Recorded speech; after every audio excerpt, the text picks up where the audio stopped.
What is going on, everyone? Chris with Journos, Comics, and Pop Culture, talking live with you guys today about, well, a lot that's been on my mind. That's for sure. We'll take a couple minutes to let some folks hop into the chat. For those watching on the rewind, sit back, fast forward a couple minutes before I begin here.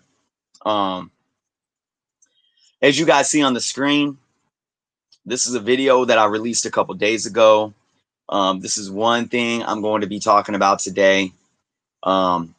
There's just a lot that I want to get off of my chest to kind of add some context to some things and really put out to all my viewers where I see this heading in terms of putting it all together.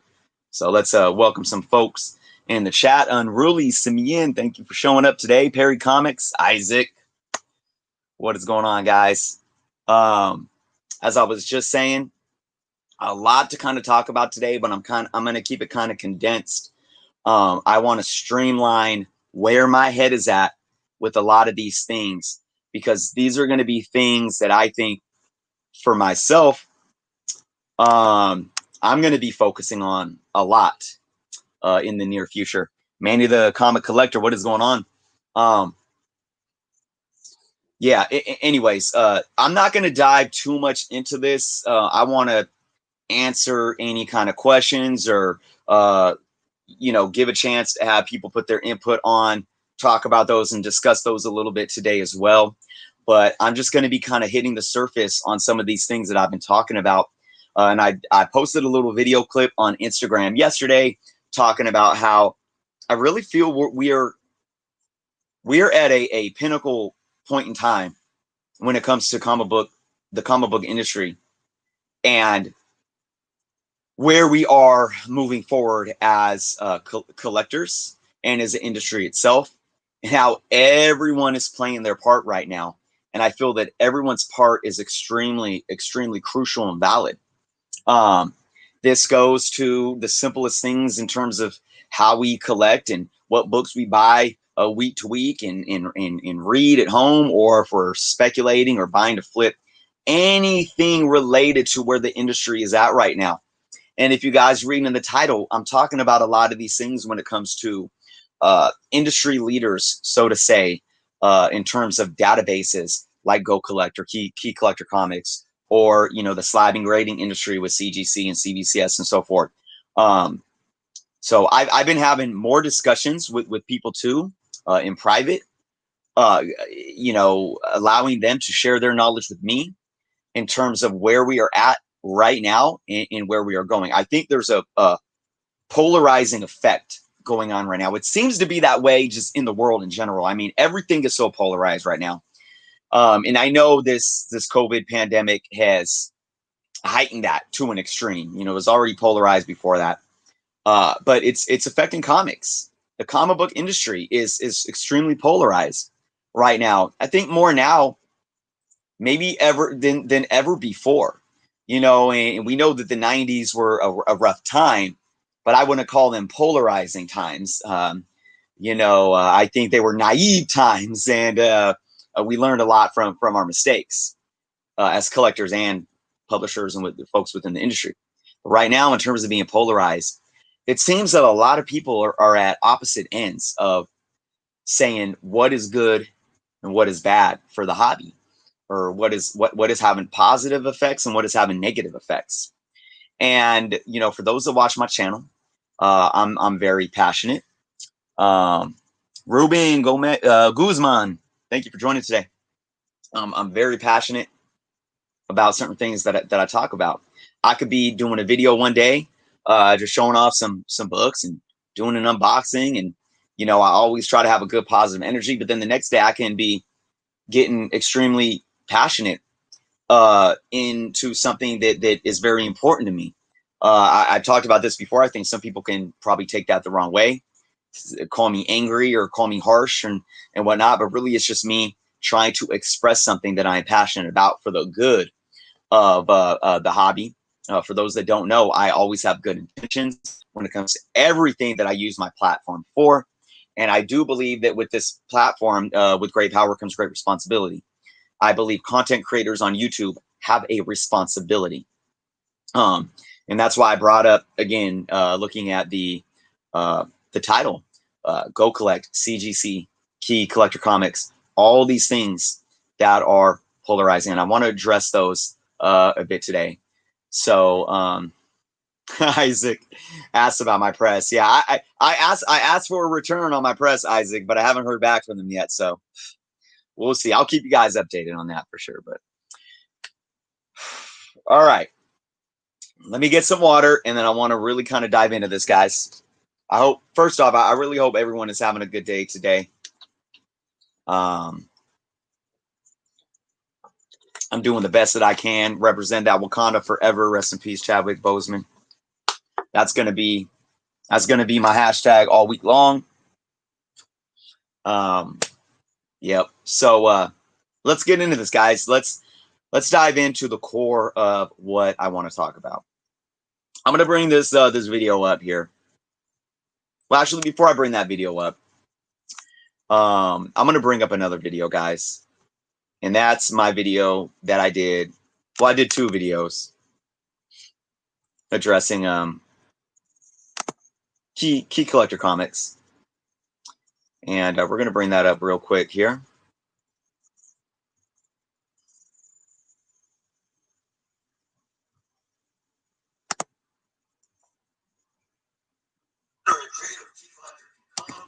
All right. I mean, for those that watched, I'm just here we are. There's a nice screenshot of me, obviously. You know, I got a lot of pushback on this video. This was my second video I did. I did a first one stating why I felt that they were wrong about how they were labeling certain appearances, whether it be cameo, to first full, to second, third, fourth, and so forth. I put my opinion out there, and I presented data. I put my argument out there, my hypothesis, and I presented data to back that up. And I want to give a big shout out as much as I can to show that there is respect here, guys. I do want to publicly state that I respect Nick with Key Collector Comics for reaching out to me.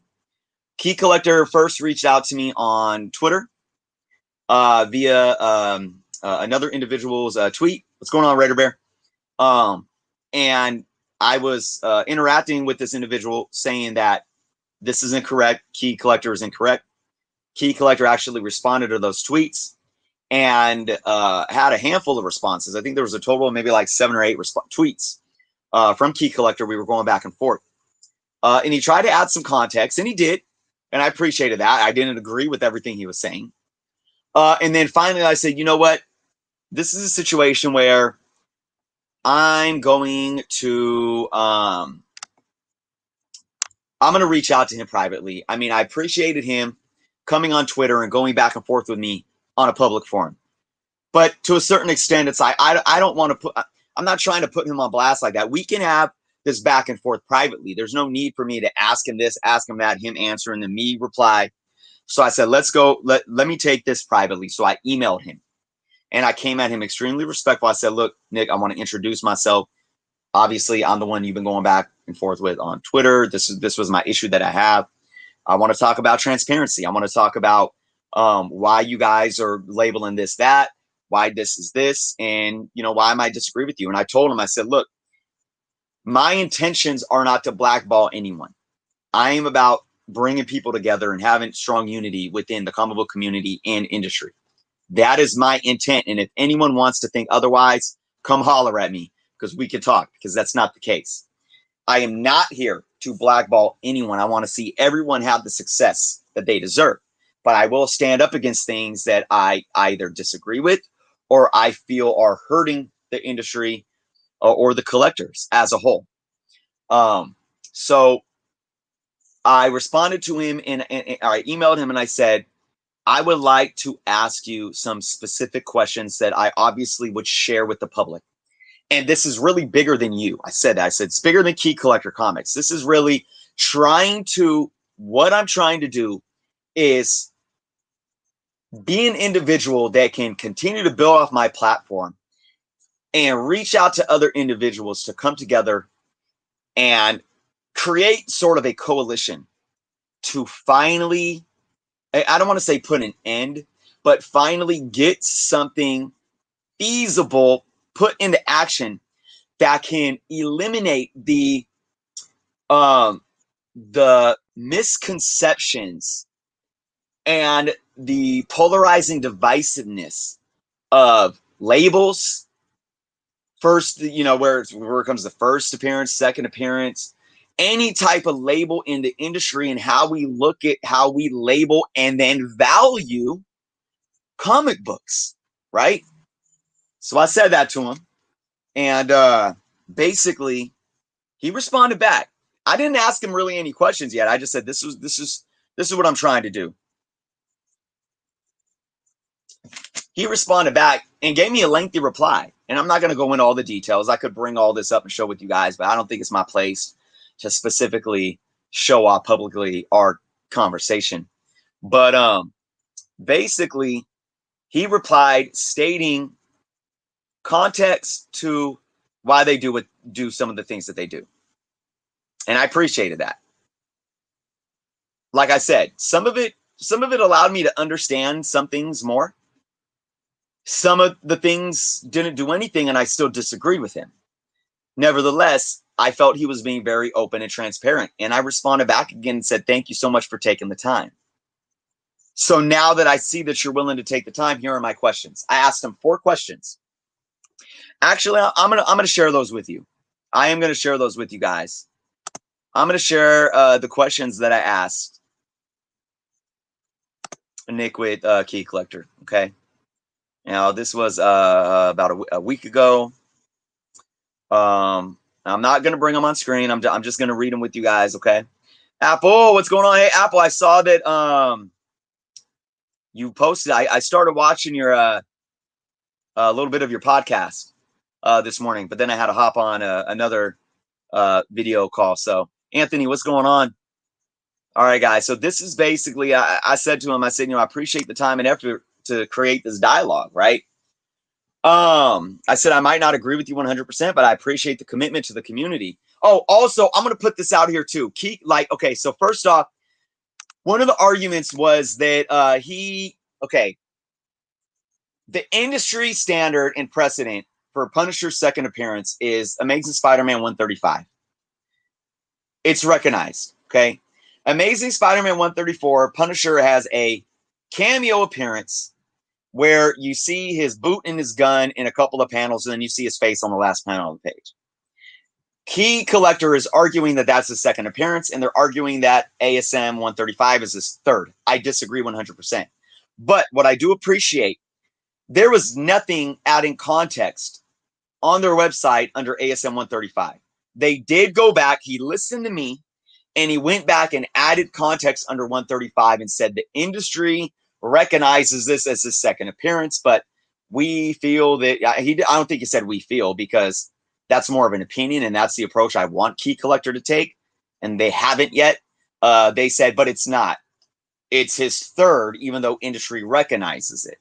But at least they added some kind of context, so I appreciate them doing that. So look, everything that we communicated didn't fall on deaf ears. I'll give them that. But these are the questions that I asked Nick. All right. I said, I would like, and I told him I would like to share this with the public. I'm really, guys, I'm going to say this probably a few times today. I'm really looking into doing either a docu-series or a full-on documentary. And this might take this is a commitment and a project that could take years. It could take at least a couple of years for me to do this. But I'm going to tell you guys right now, I am dedicated to putting this project out there and really tackling this issue. So let's go into these questions, though. I asked for Key Collector Comics, what defines a full appearance? Regardless of if it is a first, second, etc. What defines that that full appearance, not first or second, but what is a full appearance according to Key Collector Comics? The second part of this question is, what precedent and or sources do you use to substantiate your definition, right? You guys with me on this? I want to repeat this one more time. I asked Key Collector, what defines a full appearance for KCC, regardless of first, second, or whatever? And relating to that definition, what precedent and or sources do you use to substantiate that definition? That's the first question, all right? Here's my next question. Key Collector Comics labels the first two Mary Jane appearances as cameos, as they should be. I believe that's Amazing Spider-Man 25, where we see her in a shadow, and then Amazing Spider-Man 39. Shoot, what's her, or is it? Yeah, I think it's 39. That's her second cameo. Don't quote me off the back, but let's keep on with this question. You have the first two MJ appearances as cameos, rightfully so.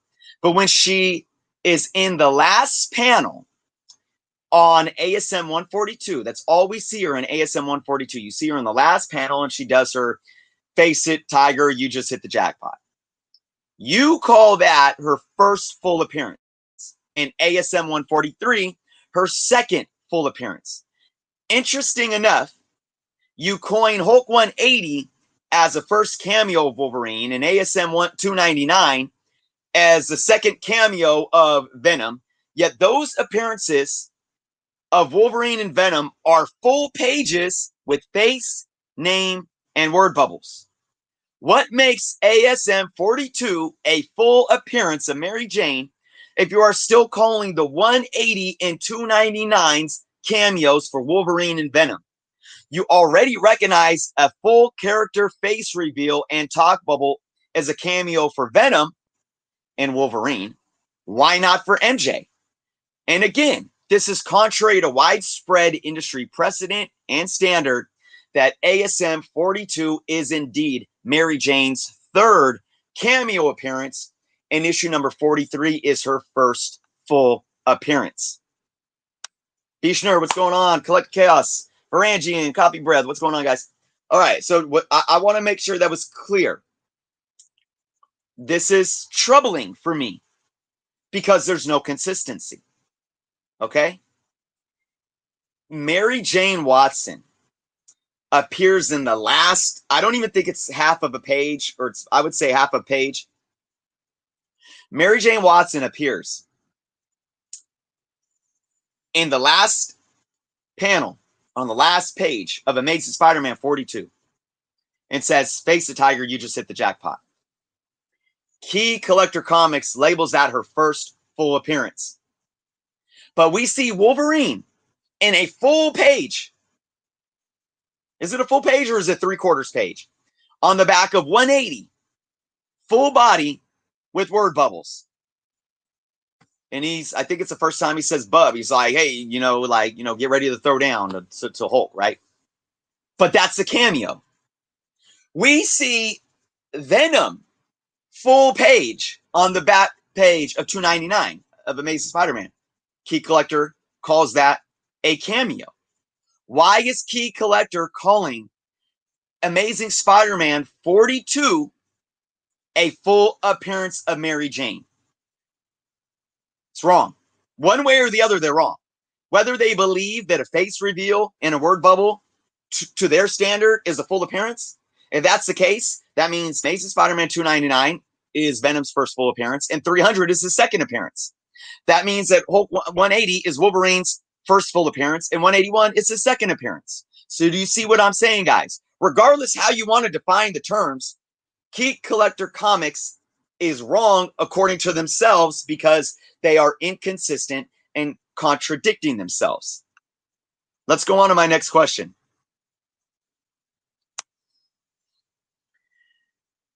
Another question I was asked is, what is your history with the term cameo? And why do you think the industry changed many first appearances to cameos over the last 20 to 30 years. An example, Overstreet and Marvel themselves used to call Amazing Spider-Man 298 and Hulk 180 as the first appearances of, respectfully, Venom and Wolverine, without any mention of cameo or full. So this isn't really a question that's instigating anything specific to what key collector labels. I just want their insight. What was your first, like, when did you learn about the term cameo, and where do you feel, how do you feel that it evolved in the industry? Where did you see that? Were you there during the timeline? What's your experience of that? Okay.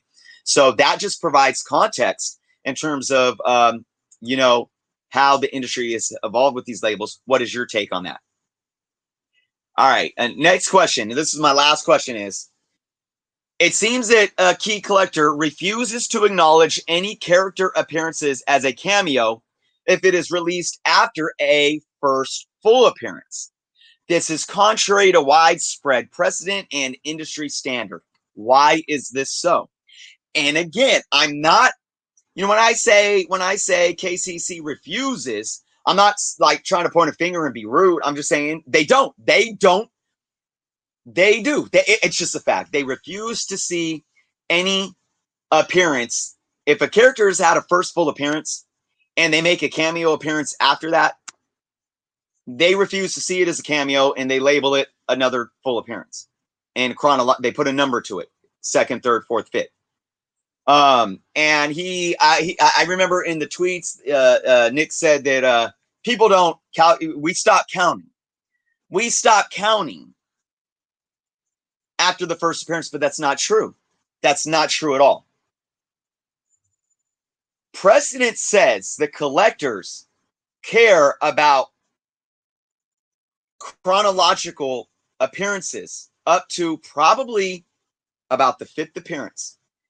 And my best example of this was when we knew Thanos was showing up in the MCU. Because what happened? Thanos is, I believe, fourth and fifth appearances, which are in Captain Marvel. I don't know the exact numbers. I think they're like Captain Marvel 28 and 31, somewhere around there. His third, fourth, and fifth appearances started, I wouldn't say shooting through the roof, but those books started to climb because his first and second appearances started getting extreme. Those started shooting through the roof. So to sit and say that we don't value, we stop counting, that's not true. Obviously, we stop counting after a certain number, but those early appearances matter. They matter. You can look at it right now. You know, people are going to those second appearance, 2-in-1 Spider-Woman appearances, second and third appearances. I mean, that I'm sorry, that's just it's not true. The majority of people will go after these other earlier appearances for a hot character. So that's why I think it's vital when you look at the situation with Punisher. That's why it's key to say, okay, is Amazing Spider-Man 134 with us seeing a foot in his face in the last panel considered his second appearance, and ASM 135 is third, or is 135 his second full appearance? It's very, very important that we differentiate those terms. So those were my questions that I asked. I have not heard a response. And I'm a bit disappointed. He responded to my tweets right away. He responded to my first email right away. But he has not responded to this. And like I said, I'm not sitting here trying to blackball him. I gave him credit. I respect that he even created any kind of dialogue. But now it's just it's silence. It's radio silence. And that's kind of where we're at. Let me take a moment to look through some comments, guys.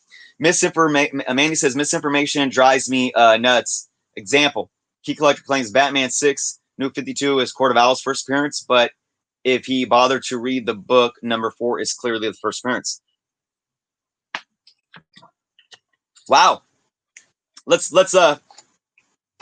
I like that. I might have to bring that up right now. Bishner, can I get a shout out to Rory Jade when you get a chance. She's watching with me and keeps waving and trying to say hi. That's awesome. Big shout out, Rory Jade, the Mastodon.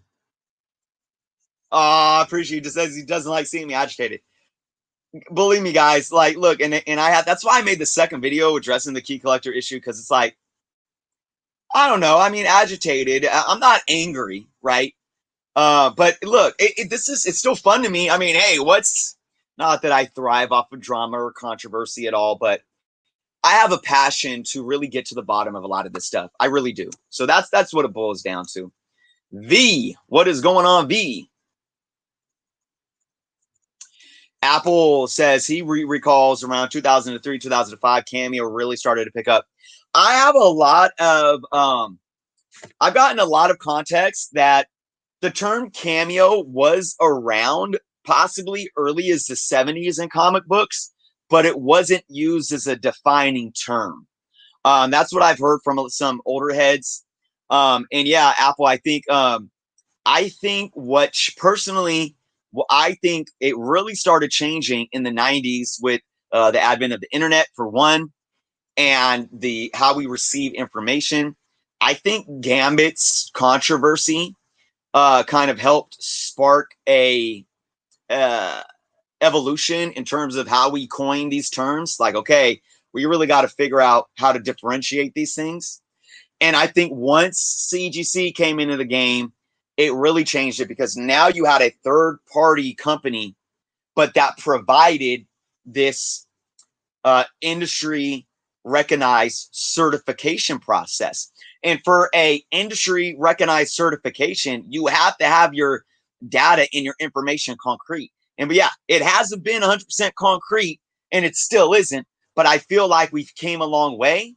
And then when you take someone like Key Collector, who enters the game 3 years ago and wants to ruffle up precedent, that's why I come in and say, hey, look, I want you to succeed. I want new entrepreneurs to come into the game and be able to be successful in their ventures. But it's like we got to have consistency. Otherwise, it's wild, wild west.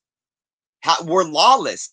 It's almost lawless right now, because in what it does, there's a detriment. And this isn't necessarily Key Collector's fault or anybody's fault, but it's a domino effect, or it's cause and effect, right?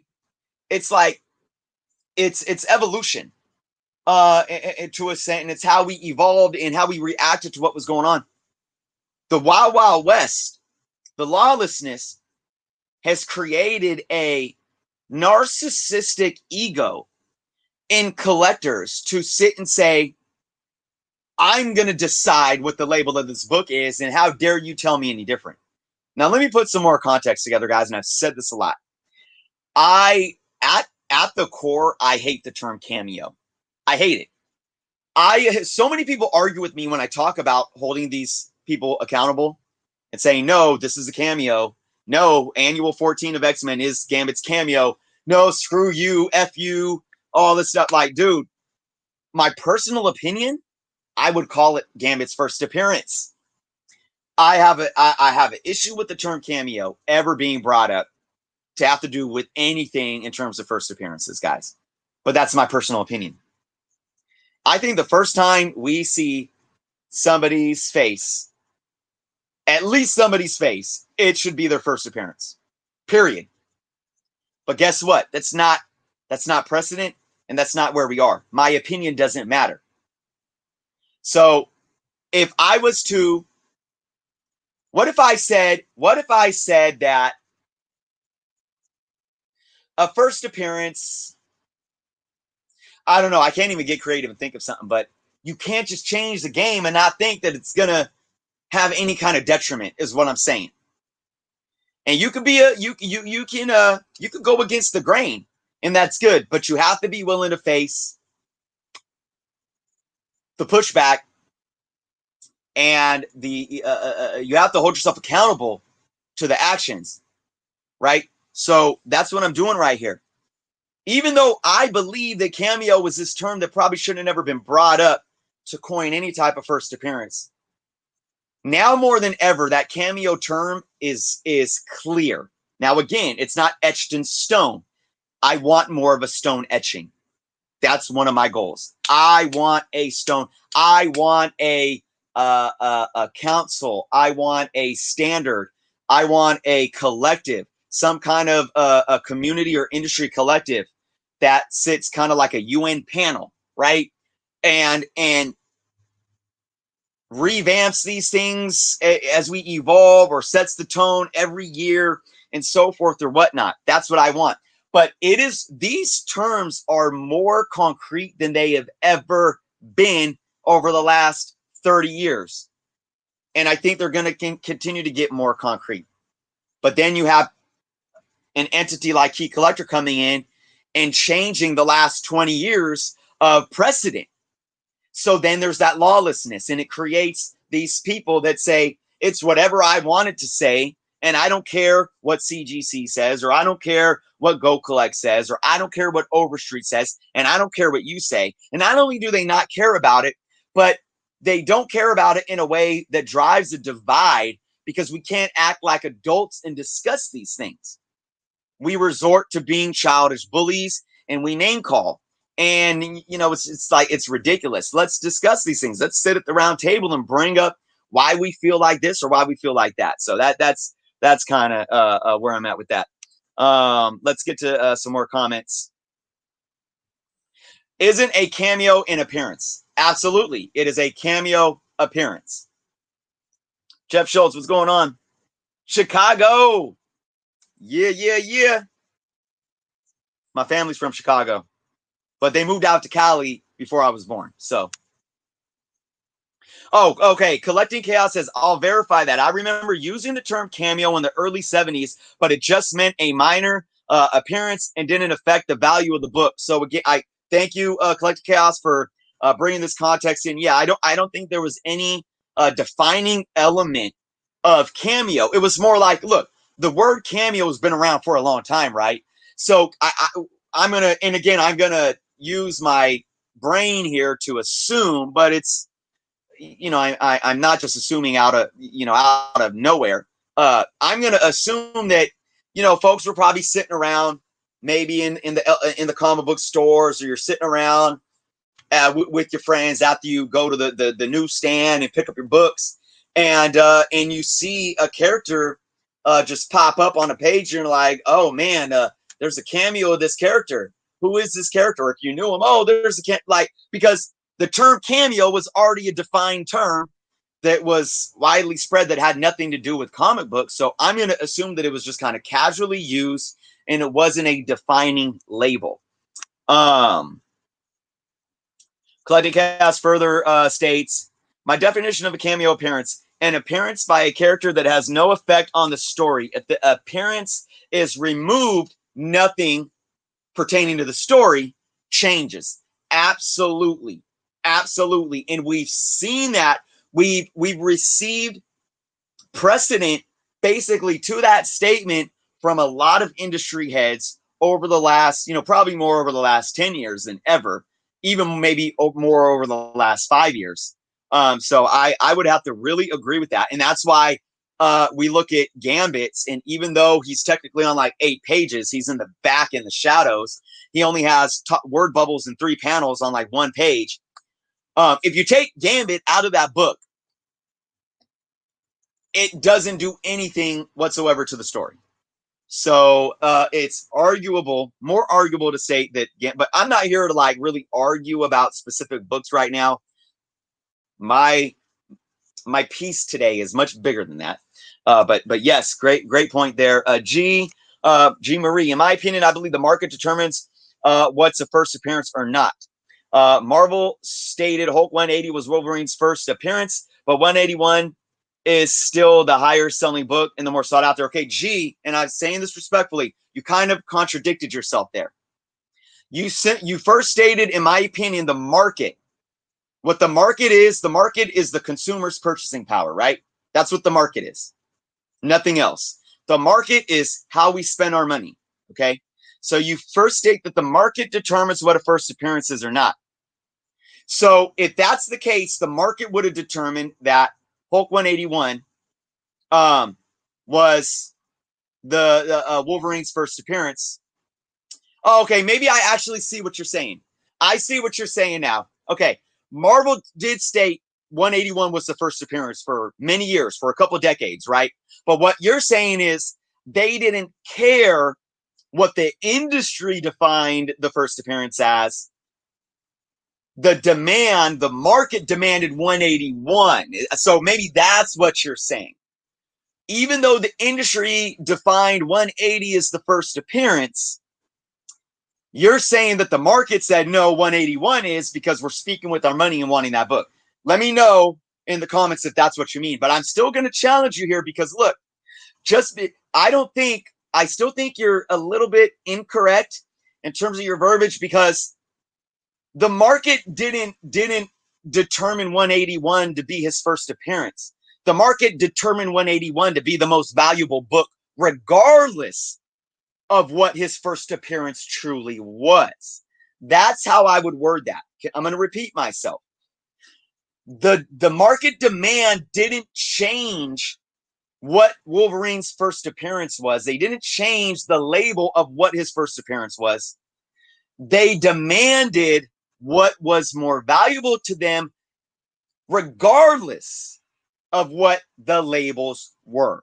I think that's a very more accurate way to say it. Now, the reason why the industry changed 181 to his first full appearance and 180 to a cameo, that's a bit of a different whole conversation itself, which maybe we could talk to today, but I'm going to shove that over here for right now, set that aside. Maybe somebody could bring it up and remind me a little later. Sacto, what's going on, man? Let's see. That's the fun in all this. Have debates over what people consider first or cameo. It's part of the it is Sacto, I agree. It is part of the hobby and fun, but it's I think there's a line there. I think there's absolutely a line there. And I've learned this and I figured this out the more I've talked about it. At first, I had so much fun talking about this cameo versus first. And again, this whole platform of everything I'm trying to talk about today is way beyond just first and full appearance, or cameo and full appearance. But the more I talked about this, the more I realized that we get to a point where we can't have fun. And I think it's for a couple of reasons. One, it's because of what I just said earlier about the lawlessness and how people bring their kind of this narcissism in and try to, say opinion is fact. I think it's fun when we can voice our opinions and at the end of the day, shoot the crap with each other and then say, oh, your opinion sucks. My opinion's right. Haha. Yeah, it's all for fun. And then, shake hands and leave. But when it turns into a situation that really has people battling each other over what's correct and what the market should dictate, it really changes the dynamic. And also where I think it's no longer fun is that it's affecting how collectors collect. And I think it's doing it in a way that is misleading. And I said this before in my videos. If you were a new collector and you went into a comic book shop and you recently say you're a teenager and your dad or mom grew up watching the X-Men animated series, right? And your mom or dad started watching it with you and you got through a few episodes and you're like, man, this Gambit character is so freaking cool. I want to go to a comic book store. I want to find this guy's first appearance. You take your son down to a comic book store, or he rides his bike down to the comic book store and he goes up to the LCS owner and says, excuse me, I was watching the animated X-Men series and I'm just falling in love with this Gambit character. Can you tell me what his first appearance is? And you go out and you pull an annual 14 and say, this is his first appearance. Oh, what? Really? Oh, how much is that? $200. But let's not even focus on somebody trying to manipulate the price. I mean, that's one thing that they could do. But let's not even focus on manipulating the price. I use this as an example. Say the same kid watches this show, starts Googling, or no. They don't. Let's use this as an example. The mom says, yeah, or the dad says, I remember his first. I had his first appearance as a kid, but I don't have it anymore. It was an Uncanny X-Men book, and like it was a green cover, and he was with Storm, and there was like trees, and I just remember that cover, and it was so awesome. That was his first appearance. I remember buying it off the rack when it came out. So then the kid goes down to the LCS store, right? And says the same thing to the LCS owner. I'm falling in love with this character Gambit, watching the show. My dad said that his first appearance was this X-Men book that had him and Storm on the cover, and it's green. And he's like, oh, this book? And he has the book.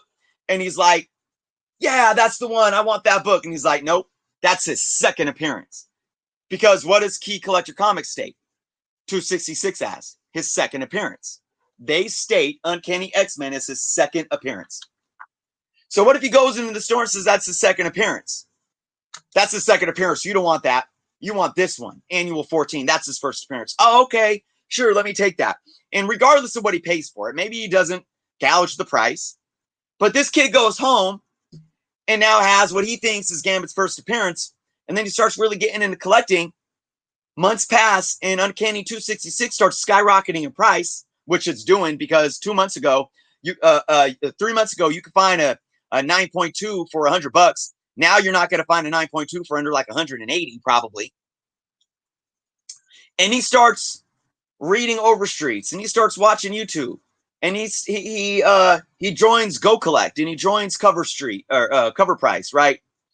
And he realizes that everyone else is saying that Gambit's first appearance is 266. And now he's sitting there like, dude, I wanted that book. I wanted his first appearance. That's not okay. That's ethically not okay. And remember, I gave an example of what an LCS owner can do. When that kid came in, the LCS owner says, you know what, kid? This is a controversial issue. I'm going to show you 2 books. Now, I'm going to tell you my personal opinion. This book right here, it's called X-Men Annual 14. I believe this to be his first appearance. But the industry says this is. Let me tell you a little about it. And then he breaks it down. He educates him. He schools the kid. He talks about cameo versus full. That's why it's a problem. We are not adding context, and we get people like Key Collector Comics that has a platform to influence, right? But it's an influence based on their opinion alone. And that's why I am always adamant to all my YouTube content creators. I have a platform. It's not as big as Key Comics, obviously. But that's why I'm not going to ever sit here and say, you know, and talk about these Annual 14 and 266 without context. I'll voice why I believe one is one way or the other, but you have to give context.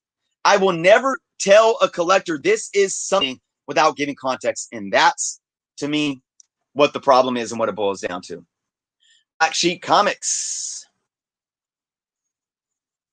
Let's see. Get on some of these comics here. A crossover for me is an appearance by a character that affects the story, but could be replaced by another character. That's a very, very interesting. I think a crossover appearance can also be a cameo appearance. It could be a cameo crossover. How about that one? Let's see. Doom Space is in the house. Jeff Schultz. Let's see. Collecting Cows also says, for me, a full appearance means the character is critical to the storyline. I agree. Absolutely. Jeff Schultz, a Better Business Bureau type organization needs to be formed. A tribunal of industry leaders, comic historians, collectors, graders, to set the record straight. Absolutely. Doom Space says, ongoing comics is an ongoing story, so no matter what he said affects the story. Hey, Doom, let's see. Gambit's annual appearance, in my opinion, should be first brief appearance. Oh, well, you know what? Hey, Doom, brief and cameo are basically the same. Overstreet uses brief to coin their cameos. So yeah. I mean, and I appreciate you stating that as your opinion, but it should be known that brief and cameo are basically the same exact label. I'm not sure what you were trying to say in your comment above that about the ongoing story. Bishner says, I just got my phone back. Oh yeah. Bishner likes the definition of cameo where it doesn't affect the story.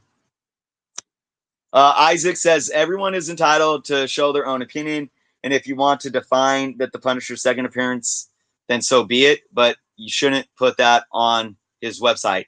Yeah, Isaac, and that's the thing. I mean, it's like, but yeah, guys, and I said this too. I said this about, and I haven't even brought up the Go Collect issue yet, which I was going to bring up today. Somebody comment on that. You know, this blogger for Go Collect, and I'll get into the bulk of that in a minute. But he basically stated some falsehoods. I mean, they were just straight out false. They were wrong. They were absolutely wrong. And somebody commented saying, "Well, look, you know, if it's his opinion, he doesn't have to state it as his opinion every time. If it's his opinion, it's his opinion without him having to state it so." And I said, "Well, okay, look. As somebody that studied creative writing, even when you voice an opinion, if you're trying to make an argument with an opinion, you have to validate your claims still. So you could say, and this individual was saying that a second print of a book that houses a first appearance is no longer their first appearance. So I use a second prints, reprints, it's not their first appearance. So I use the argument of saying, no, that's first off, that's nobody has ever said that in the history of comic books. Nobody has ever said that, you know, the second printing of Carnage is not Carnage's first appearance. It's his second printing of Carnage's first appearance. It's not Carnage's third or fourth appearance because it came after his second and third appearances. It's reprinting and retelling the first appearance of this character. So he stated it as fact, and I said, this is how you would do it. Oh, and he said that CGC was labeling the books wrong. They're lying to us. If your opinion is that a second printing of a first appearance should no longer be called their first appearance, if that's your opinion, you don't sit and say that they're wrong, they're lying to you. You sit and say it somewhere along the lines of this. You say, I believe a second printing of a first appearance should no longer be called a first appearance, and this is why. And then you provide data to back up your thesis. There's a difference there. So to Isaac's point, there's a fine line when talking opinion. And here's the thing. When we're talking about if we enjoyed a book, if the story's garbage, if the cover's garbage, if it's something that I like or something that I don't like, that's subjective to the artistry. When we talk about labels, though, there's no room for defining labels for opinions. It's like this. It's like me wanting to play a baseball game and saying, nope, there's 4 outs in an inning. There's 4 outs. We get to have 4 outs. That's how baseball is because I said so. No, there's not. You get 3 outs and then you go to the next inning. You're wrong. You could speak your opinion though and say, I believe there should be 4 outs in an inning, and this is why. There's only 7 innings in baseball. No, there's not. There's 9. Well, I believe there should be 7 innings in baseball, and this is why. A touchdown is worth 5 points. No, it's not. It's worth 6. And then if you kick the extra point, you get 7. This is why I believe a touchdown should be 5 points. So do you see what I'm saying, guys? When we talk about labels with comic books and how we label them, We can't just put our opinion out there as fact, even if we want it to be so. It will never be fact unless the label itself has changed, and we don't have the power to do that. We have the power to voice our opinions, which can inflict change, but we do not have the power to dictate fact. Let me look at some more comments.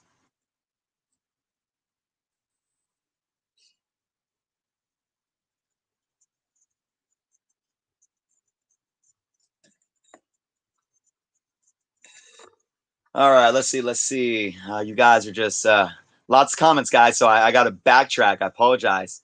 Raider Bear says, "Do you think CGC have a lot to answer for in regards to cameos and appearances, or do they get their information from comic companies, or do they let the community dictate?" Great question. And this question, Raider Bear, really speaks to kind of what I wanted to address today. Let me get some water. Great question, man. Okay. Before I even answer that, I want to say this. I reached out to fandom, and I haven't. It's only been a couple of days, but I reached out to fandom. And guys, I'm gonna tell you right now, I'm gonna keep reaching. I'm gonna reach until I get to the top. I'm a journalist right now, and I'm gonna get to the bottom of these things. I reached out to fandom, the Marvel and the DC wiki databases. I want to know where they get their sources from.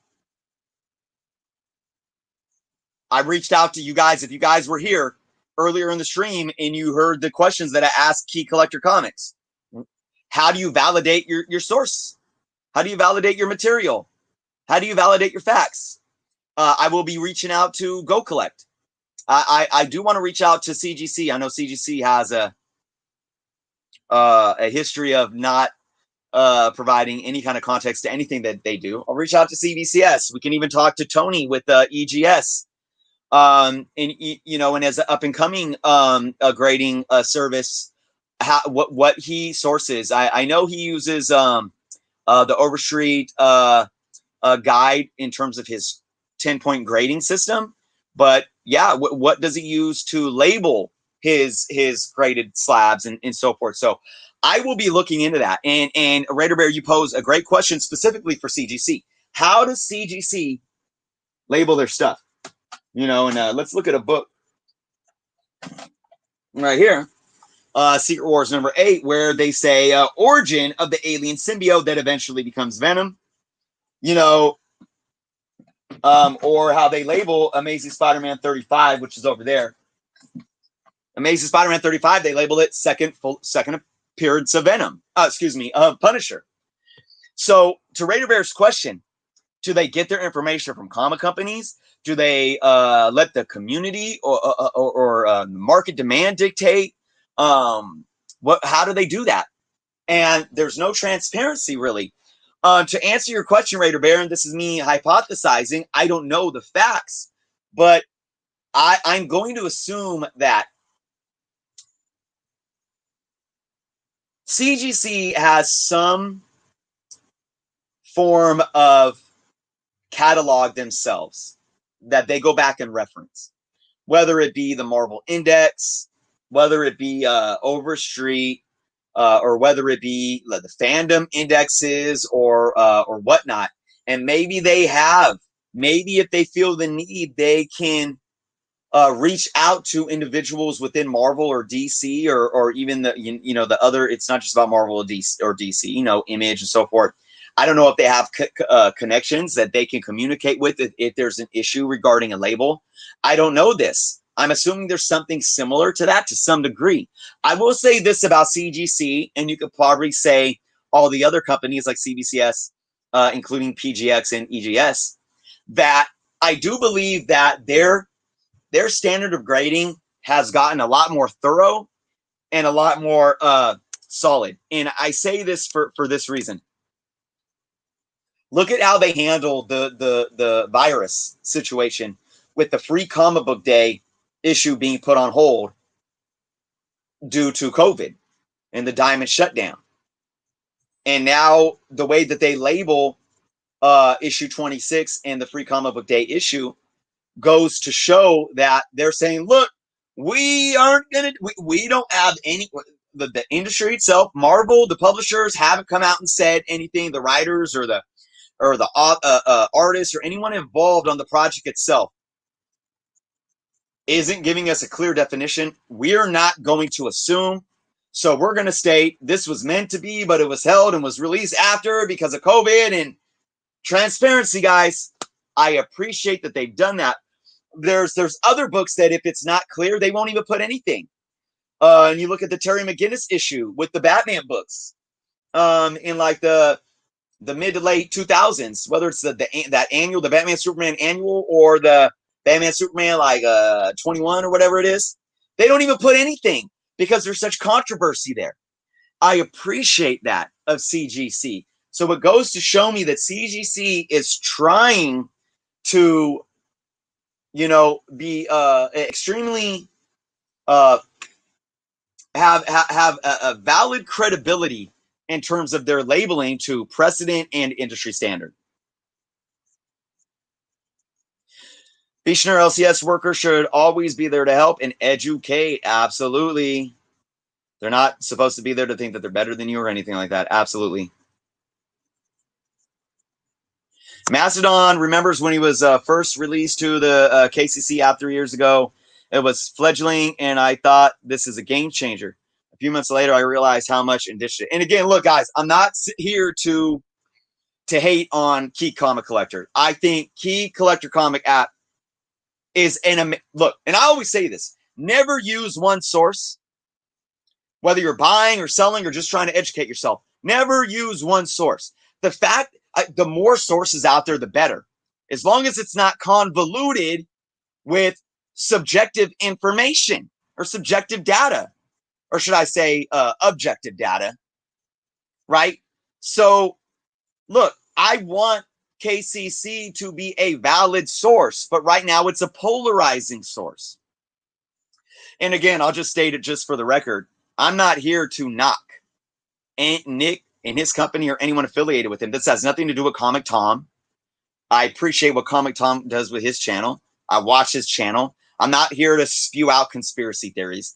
This has nothing to do with anyone. I know Jem Mint's was close with all those guys, and you know, Com's affiliation with I forget the guy's name, and I believe it's a Seattle-based store from where they're at. This has nothing to do with them, and I'm not trying to blackball them, paint. I'm just saying this is kind of where we're at, and how do we navigate through this to get to a better evolved state in the industry, right? So I just wanted to throw that out there.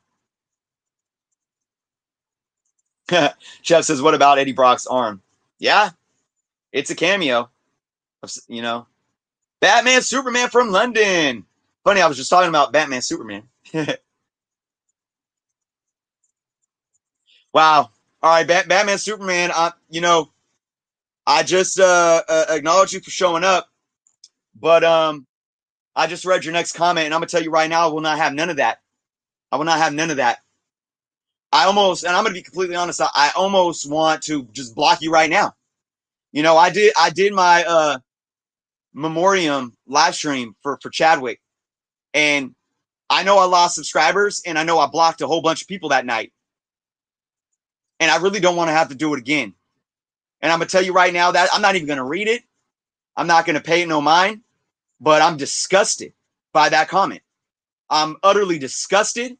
And if you can't recognize your error and have some kind of humility and understand that what you just did was not only wrong, but it was disgusting, then maybe you should jump off my page and never come here again. And I'm going to say it. That's it. I will have none of that. None. What a way to kill the mood, man. Anyways, guys, let's get back on this. G. Marie says, I think Marvel and or DC needs to make a database of first appearances. Until then, there's going to be a lot of back and forth, back to Hulk 180. I agree that it really starts with Marvel and DC and the publishers. Now, I said this before too, and this has happened. they don't always, like, you don't have to have executives like coming out doing a public announcement, but they can leave it up to the writers and the artists because they represent the publishers. Hey, if the artists say and the writers say, we created this and this is his first cameo or her first cameo or first full, that should be concrete, valid fact, period. Period.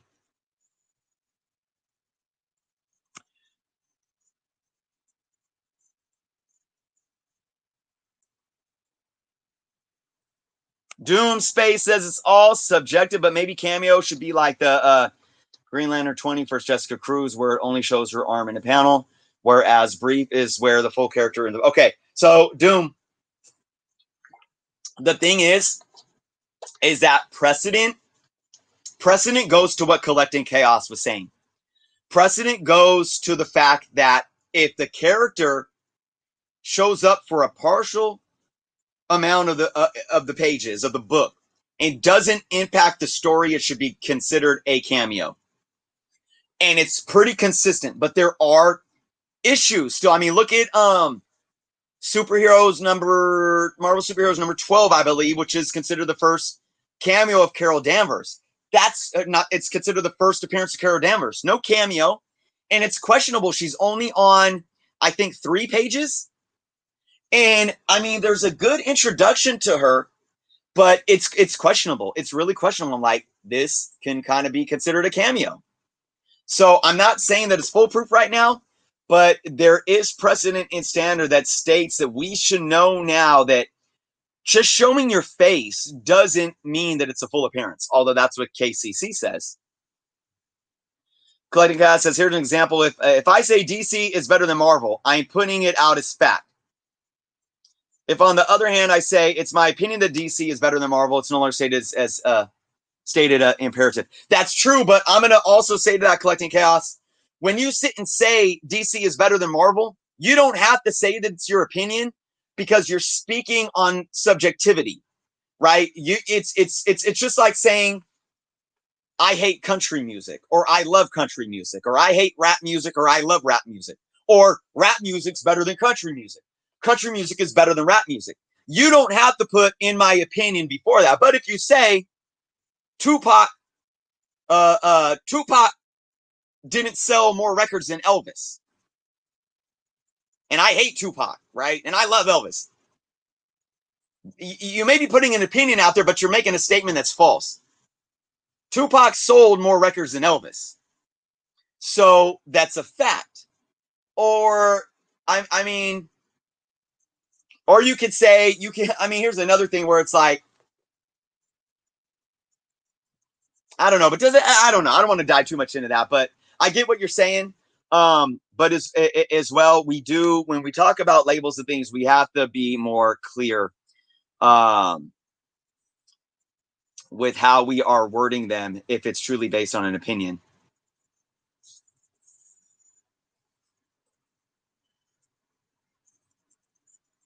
All right, let's see.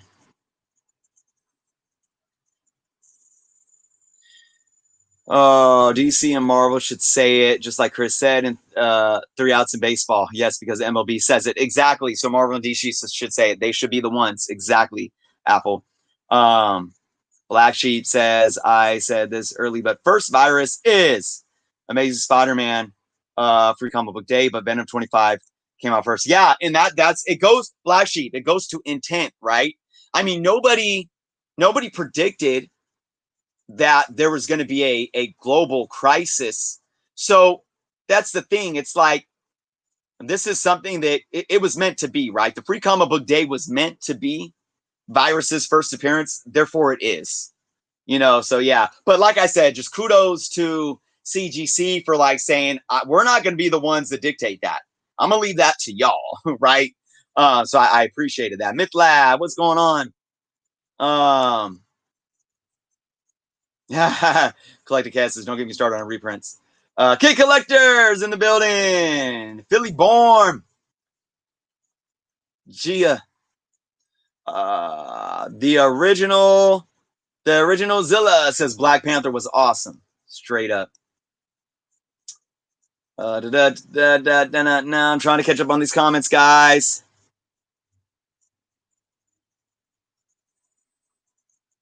Man, I guess I'm kind of behind here, huh?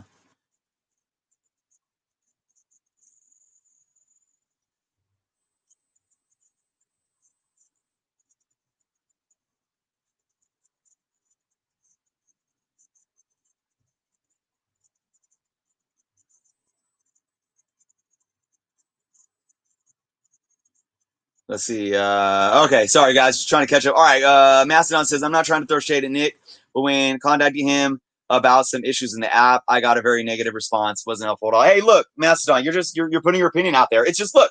I say this too. Every business, you are a business entity. You are going to be you're subject to negative reviews and negative feedback. That's normal. You know, that's why there's Yelp and Yellow Pages and public forums.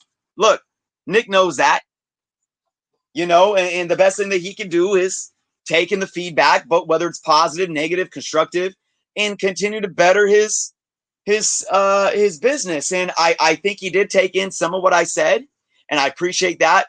But then I got the cold shoulder, it seems, at least at this point. We'll see though, you know. I'm sure he's a busy man, and who am I to him? But at the same time, you know, we'll see. So yeah, don't feel guilty, you know, with saying that you had a negative experience.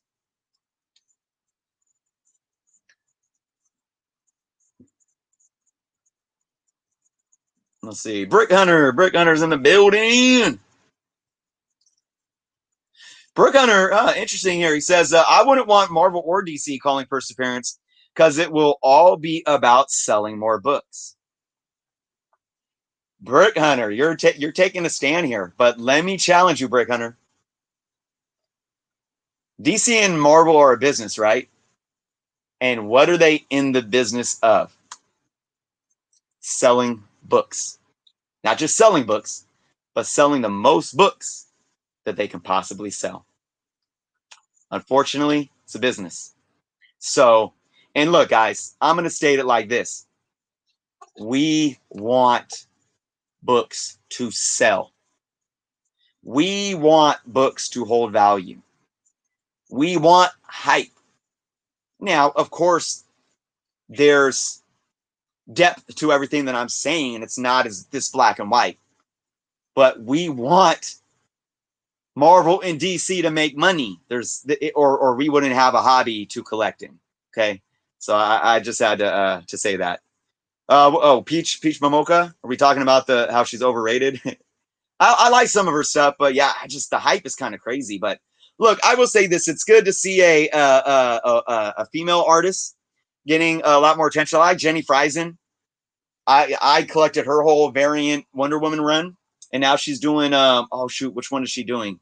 Catwoman, I think. I love her stuff.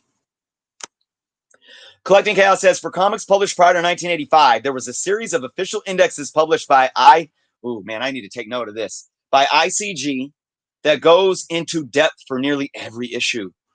Oh man. Collecting Chaos. Can I humbly ask you to send me an email? I'm going to put my email in the comments. Can you email me that information, please? Whenever you have a free minute, at captainjournocomics@gmail, because I would like to have that and look into that. If you don't mind, thank you. Yeah, because like I said, I'm doing my research right now, and it's probably going to be a project that's going to take months and months, because I'm not gonna put this project out there without having the proper data and the proper facts behind me. Yeah. So yeah, if you could share that with me, I would truly appreciate it. Mike is very old school in many things, and he is also old school in what he defines the first appearance as the first time that they see the character on the pages to any capacity.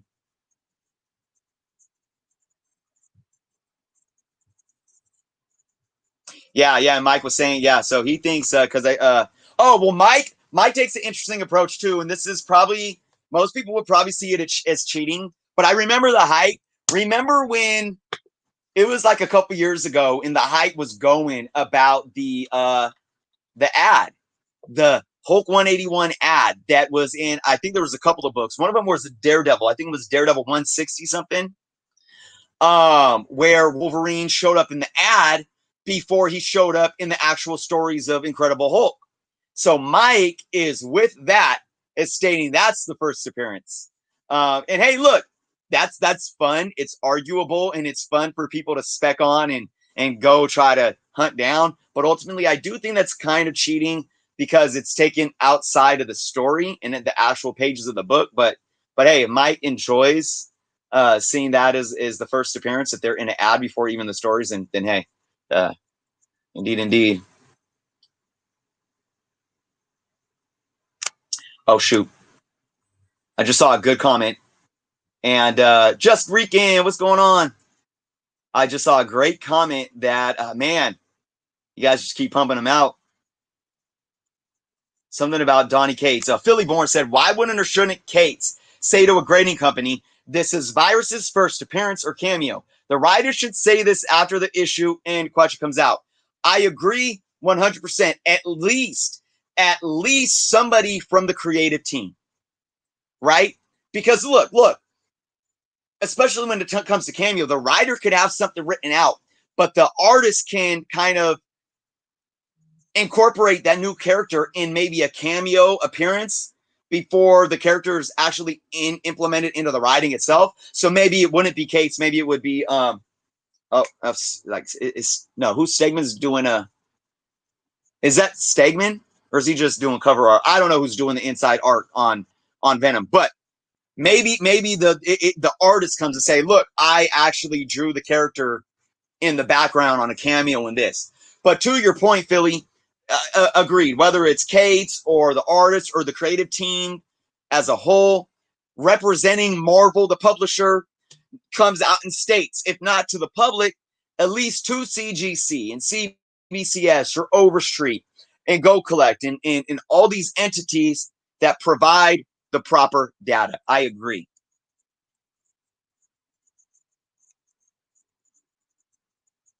Yes, Kid Collector says he can't get Tupac's quote out of his head. I'm not saying I'm going to change the world, but I guarantee that I will spark the brains that will change the world. Man, I really appreciate that, Kid Collector, that you are carrying that quote. Definitely, it is a good one to live by. And you're right at that age, man. Tupac died when I was 14, and it really crushed me. And he's somebody that really helped save my life after I went through some really dark times. And definitely keep that with you, man. And right now, you're that brain. Soak it all up and keep on striving, man. And then one day it'll be your turn to then teach the next brains, right? Awesome. MythLab says FF19 has a full page ad of X-Men #1, but I don't consider that first X-Men appearance. Yeah. Pope Cerebus the first. Advertising sure book should not be considered. It's all promotional. So now, see, and this is what I like. You guys are really in the battle of opinions right now. And I think that's back to what Sacto said earlier on. Very healthy stuff right here. Seth Curry collects comics? What? Super Ultra Boy, what's going on? Let's see what your opinion is. First appearance is when the character is first published. If we say the first appearances is when the character first appears in a story, then that means the first appearance could be a flashback. That's a good point. But have we ever had a flashback before we were introduced to a character?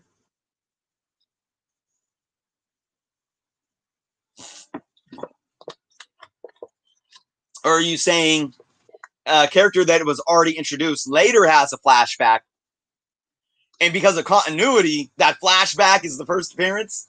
Yeah, that's kind of crazy. All right, guys.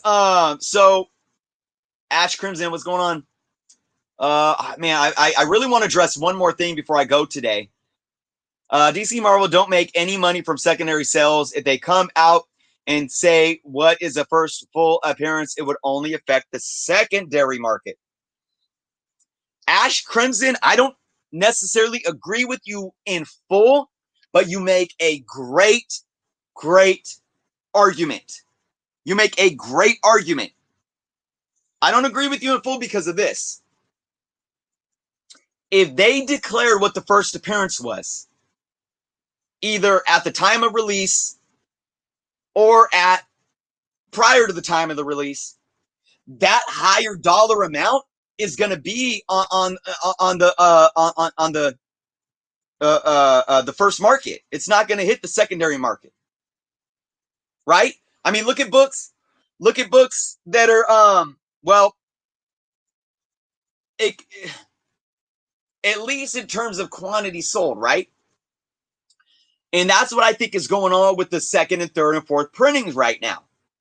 So there's kind of a two-sided coin with what you're saying, I think, Ash, because when we speculate on something, you know, and we still are buying those books because either they're creating variants or creating second prints and all this stuff. There's still more money in there for the publishers. But I think to what your point is saying is we should allow the speculation to hype itself before there's that clear definition from the publishers. And I think that's more to your point, right? Because if you think about it, if somebody knows that a character's first appearance is in this book and it hasn't been released yet, right? You have LCS owners or retailers that are going to be buying in bulk from the publishers at that same rate that they get, right? But then those LCSs have the ability to hike that book up to a $20 price and not even sell it for cover price. So that's a very good point, Ash, that you're saying. It kind of undermines the ability for books to sell at cover price. But regardless when the hype comes in, look, I mean, we saw it with Thor 5. Regardless, the publishers aren't going to get that money, and Thor 5 was selling for more than cover price as soon as it hit the stands. So, you know, I mean, it's you're kind of stuck between, if you're a publisher, you're stuck between a rock and a hard place regardless. But you bring up a valid point, and I think that's something that should definitely be mixed into this conversation. All right, let's see. All right, guys. So I can't get to all these comments right now. I'm gonna I got one more thing to really bring up before I head out, guys. And I'm gonna bring that on screen here for a quick minute and go back and try to find this. And once again, I appreciate you all for joining today, guys. If you haven't subbed to the channel, I really appreciate it if you do so. You know, I'm here pumping out content almost every single day of the week, guys. Whether it's hot book videos, haul videos, how-to videos, or just doing these live streams and talking about stuff within the hobby with all of you. I appreciate you all. So hold on one second. All right, so I'm going to bring this up on screen right here. And I want to talk a little before I go about this issue with the Go Collect blogger. All right. Now, this is a much different issue than, you know, me talking about key collector comics and looking at labels of first appearances, but it's similar because it talks about labels. But this guy, look, I have a lot of respect for Nick and his company. I think this guy was extremely volatile and just wrong. And honestly, to me, it was a drunken rant. And I thought he was demeaning collectors, at least a certain segment of collectors. So if you guys haven't watched this video yet, go check it out. This individual tried claiming two things. He tried claiming that, one, second appearances, third appearances are toilet paper. They're not worth money. You know, you should only be paying cover price for them. That is an absolute lie. Whether you are into second prints or third prints or fourth prints or not, look, I'm not into the hype. There's a lot of hype around it right now, but we know that second and third prints have been around for a long time. But right now, there's a crazy hype for them. That's true. But look, he's trying to say that there's no value in them. There's absolute value. And I use the example that Amazing Spider-Man 361 second printing of Carnage's first appearance is an $80 to $100 book in a high grade, and in a 9.8 CGC is selling for over $300. Obviously, that's not close to the first print, but that's a good amount of money for a key book from a second printing. Okay, I'm not going to go into examples more because I stated in this video, this guy got into the comments and was like gaslighting people and just bringing up straw man arguments and was just extremely egotistical and narcissistic. And I had to bring my attention to it because I feel like, first off, I feel like he's salty because he didn't hop on the second print game, or he didn't get his, and I'm just assuming, I don't know, obviously, but it's like, I don't know why anybody needs to come to a platform and mock how other people collect. It's not for me. It's not for me at all. And it sounds like it's not for this guy. But if it's not, don't sit here and spew lies saying that they don't hold value because you're not into it. And the other thing that was an issue that he said was that a second, third print, and which are technically reprints, are not the first appearance if it's a reprinting of a first appearance. Nobody has ever said this in the history of collecting. Nobody. And I gave this example. If a second print of a book that has a character's first appearance isn't their first appearance, then what is it? And I used the 2018 Hulk 181 facsimile reprint as an example. By his logic, if you take Hulk 181 that was released in 1974 and call it Wolverine's first appearance, right? And then you go all the way to 2018 to the reprint. How many appearances, how many books did Wolverine appear in? Thousands, right? I'm just going to throw a number out there and say 2,333. By his logic, the 2018 facsimile Hulk 181 reprint is technically Wolverine's 2,334th appearance. No, it's not. It's a reprinting of the first appearance of Wolverine. Second print of ASM 163. Second printing of the first appearance of Carnage. The second printing of Amazing Spider-Man 101. Morbius. It came out about 20 years later. It's still, and you can even say second printing reprint of Morbius's first appearance. This has never been an issue. And the fact that this guy that has a platform on one of the biggest databases in the industry and is ranting about this stuff as fact, and he says that CGC is lying to you with misleading labels. Nobody is mislabeling their labels, at least when it comes to what he's talking about. And I had to bring that to the attention today, guys, because it really speaks to the totality of everything that I'm saying and everything that I'm trying to bring to light when it comes to this project that I'm talking about doing. It's not just this first appearance, second appearance, cameo stuff. There is a problem with labels in this industry and in this hobby.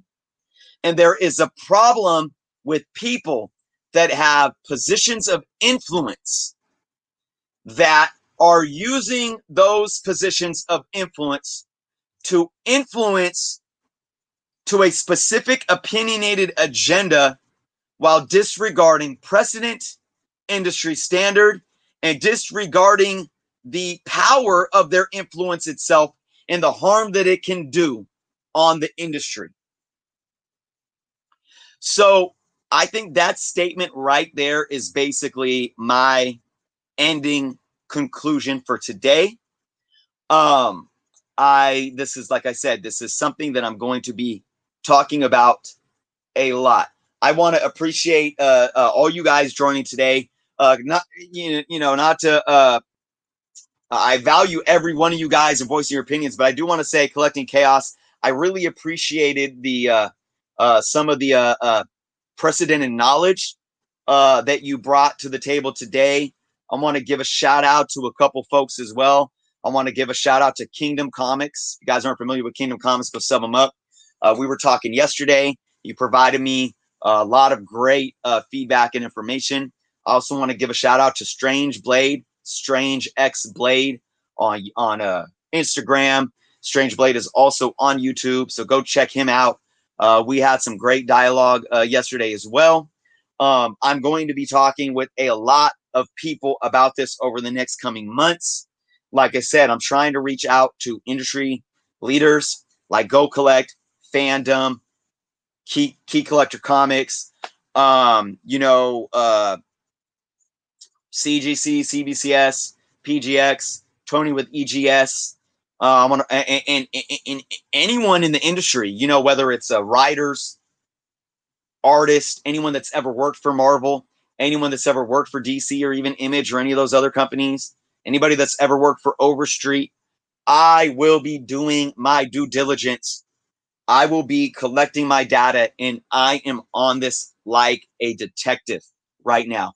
I am basically a detective, a lawyer, and a journalist right now, and I'm taking all those elements to be able to gather this up to bring to the community to say, this is how we need to move forward. It's not going to be my personal agenda, because if it was, then I'd be a hypocrite, right? If I came out and wanted to do all this as a personal agenda, I'm doing exactly everything everyone else is doing that I'm kind of pointing a finger at. And I don't mean to be pointing fingers, just shedding a light on, right? So that's kind of how I look at it. And I appreciate all you guys, MitLab, okay, Collector, Journal, the journalist. I love it. So I appreciate you all being here. Thank you guys for keeping it respectful in the comments. Mike, G, Marie, Philly, Isaac, Sprayza, Brick Hunter, Pedro. Appreciate Apple. Appreciate each and every one of you guys. Pope, Ash, a lot of really good stuff. A lot of good stuff. Just Rican showing up, man. Appreciate each and every one of you. Super Ultra Boy. Yeah, and if I miss any of you guys, man, I appreciate you all. Wakanda forever. Absolutely. All week long. All week long. I'll stay on here for 2 more minutes if I get any last minute questions. And again, guys, if you haven't subbed, please do so. Check the Comic Book Canon show out, guys. Every Friday night. This Friday we have Matt Forge from Pressable Defects. Guest appearing on our Comic Book Canon show, guys. Please go give us a sub. Search Comic Book Canon, that's Canon with 2 N's, on our YouTube channel. Follow us on Instagram at Comic Book Canon. Every Friday night we are live, 6 p.m. Pacific, 9 p.m. Eastern. And yeah, man, go sub up Pressable Defects. If you guys haven't watched my birthday bash, I had a lot of awesome guests on there. Obviously, Jeff from Comic Book Canon. We had a newbie from Newbie Collectors, Grand Way Comics, a couple guys doing awesome independent things with their comic books. For all the Star Wars fans, B-level Star Wars.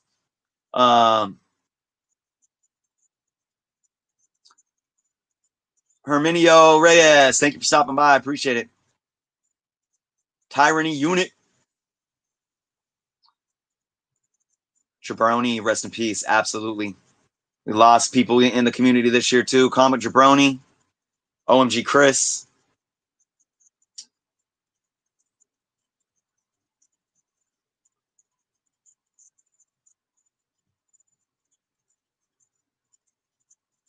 I have not read any current Spawn, but I have been putting it on my previews list, starting with when the issue throw. I think it actually started with like 298. So I've been collecting Comic Mag Musings. What's up? I've been collecting the Spawn runs from like 298, and what are we on 309 right now? So but I haven't read it yet. I haven't read any Spawn yet. I have so much reading to catch up on. I thought the Batman trailer was awesome. I think it was absolutely awesome. I am so looking forward to it. So yeah, that's what I have to say about that. But Comic Mag Musing, yeah, I'm basically just saying my goodbyes and wrapping up here. But I thank you for stopping by. We had a really great discussion just about a lot of things in regards to labels and industry. And yeah, so when you said that was you on the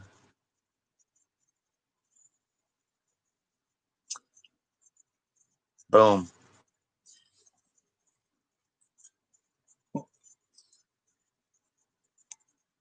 Boom.